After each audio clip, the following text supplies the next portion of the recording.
Hello, everyone, and welcome to episode 20 of The Power of Books. My name is Timo Jübner. I'm the founder of Timo's Notes, and in this show, I interview popular nonfiction authors about their best selling books.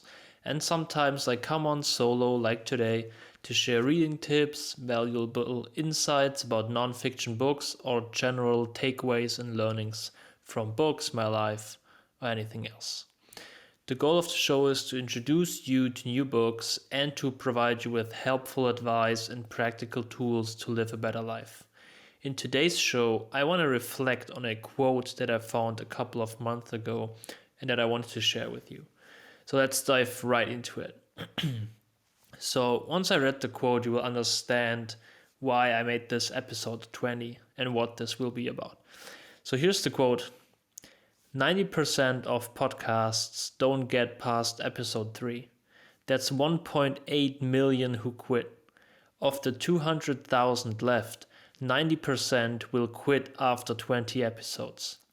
That's another 180,000 gone. To be in the top 1% of podcasts in the world, you only need to publish 21 episodes. So unfortunately, I don't remember where I found the quote, but let's assume that the data is correct and that by uploading 21 episodes, I'm actually not quitting after 20 episodes.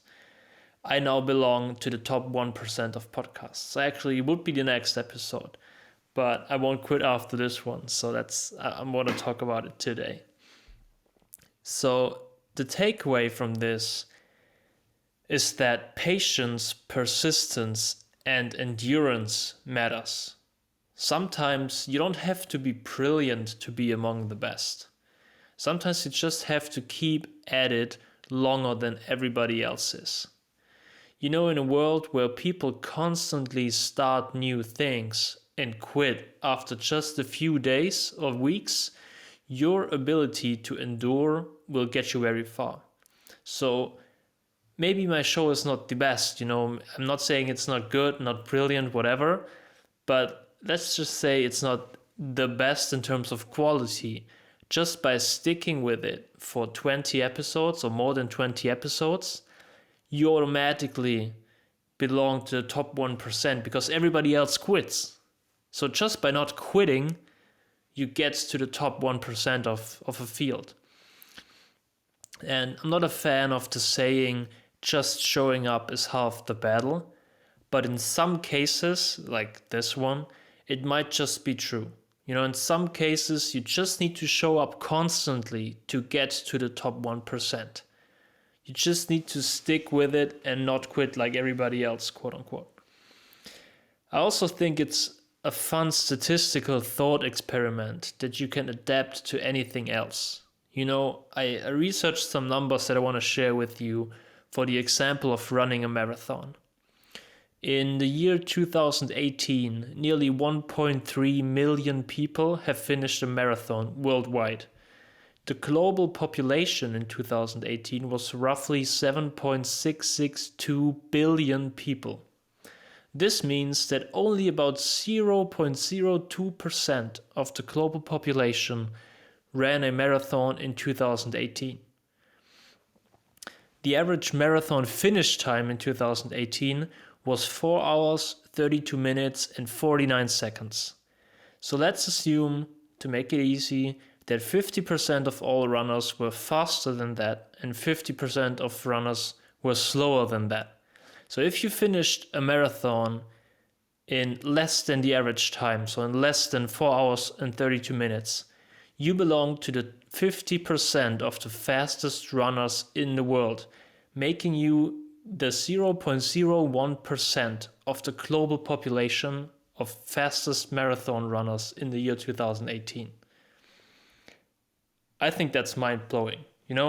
Of course, we have to take calculations like these with a grain of salt for separate reasons.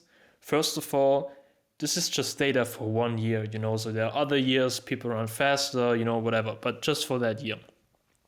Second of all, there are obviously so many people in the world who are simply not able to run a marathon because they live in poverty and have different problems, they don't have access to it for some reason.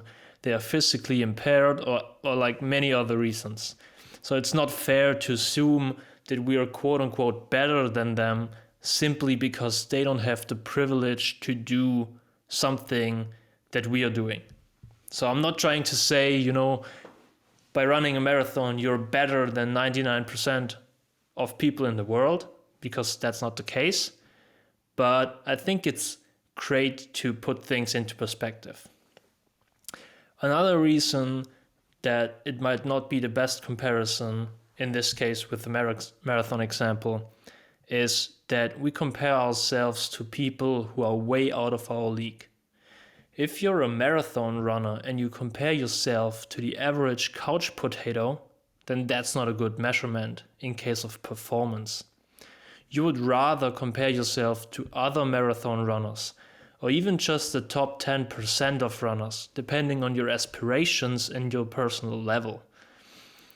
However, as I said, I think it's a fun little thought experiment to do something like this once in a while, to put things into perspective and realize that you might actually be doing something special or unique, something that's already great that not everybody else is doing.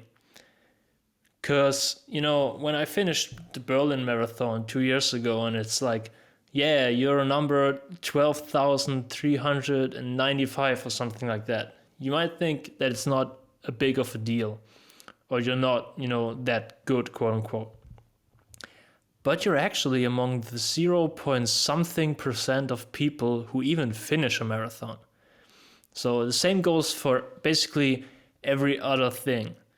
And I can highly recommend doing such a statistical calculation for something you want to be among the best at, or you want to improve in.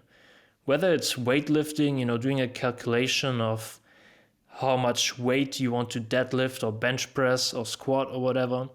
Whether it's podcasting or like any other social media related reach.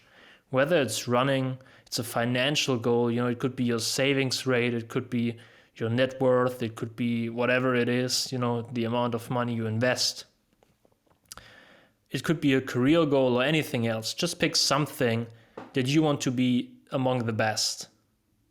And then research some numbers, write down the status quo, where you're at, and then figure out where you want to get and what number you have to hit to get there. So let's say you realize you're in the top 20% of something, but you want to be among the top 5%. And let's say for deadlifting, I'm making up a number, if you deadlift 100 kilograms, then you're among the top 5%. So your goal would be, I want to deadlift 100 kilograms, so I'm among the top 5% of people. Now you have a very clear goal. And to me personally, I think it's really, really motivating. And once you achieve that milestone, it's also really satisfying and it feels really good. So to get back to my initial point, the big takeaway here for me from that quote and my experience with the podcast is that patience, persistence, and endurance really pay off. And we sometimes just need to stick with what we started and stop quitting things too early before we get the results that we deserve. So that's what I wanted to share with you all today, the quote and the takeaway. I hope you think it's valuable like I do. And I hope you enjoyed the takeaway.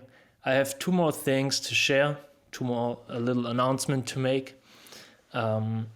First of all, I published my book database that I announced 3 episodes ago.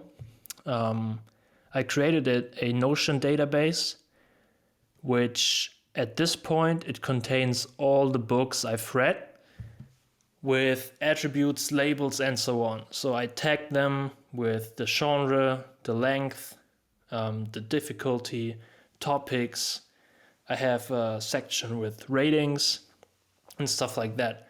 And the goal is that whenever you search for a good book about a certain topic or whatever, you can go to that database and you can filter, search, sort, whatever, by any of the attributes or or topics, genre, whatever that you're looking for.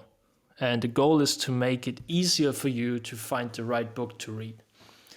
And yes, as I said, right now it contains all the books that I've read.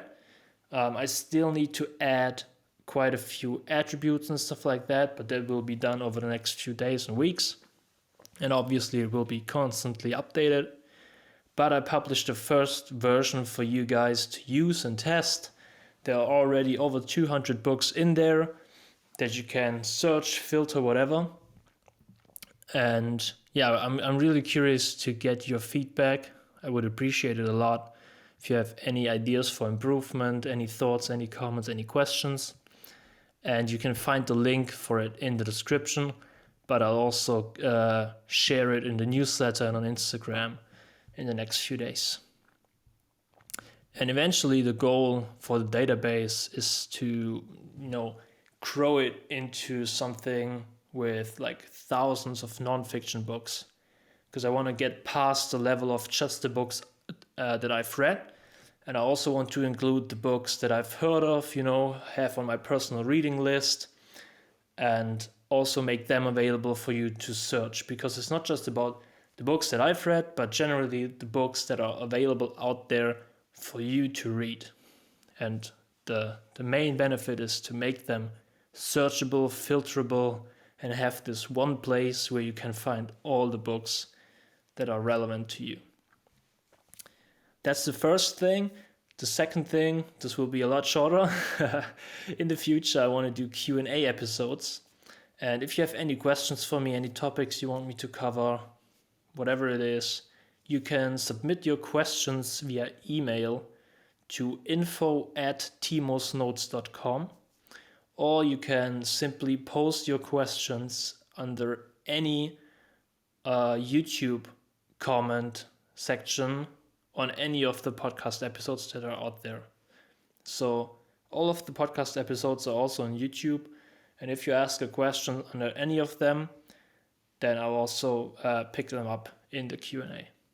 All right, that's all I got for you today. Thanks for tuning in, and I hope you enjoyed this takeaway, this learning, and I hope to see you next time. Thank you guys. Bye-bye.